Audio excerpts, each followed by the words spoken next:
Սրբազան հայր, հաշվի առնելով երեկվա տեղի ունեցածը, մենք կարող ենք արձանագրել, որ ամեն դեպքում Գարեգին Բ-ն քաղաքական պրոցեսները տեղափոխել է Մայր Աթոռի բակ։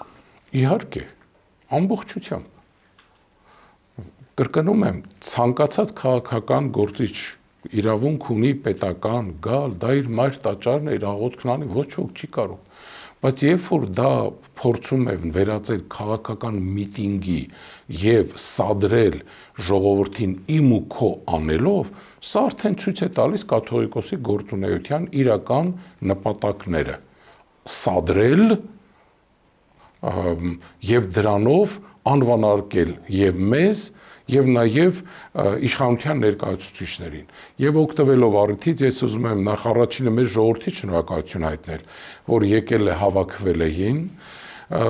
երկրորդ, որ կարողացավ մեր ժողովուրդը չտրվել սադրանքների, խաղաղ հանգիստ իր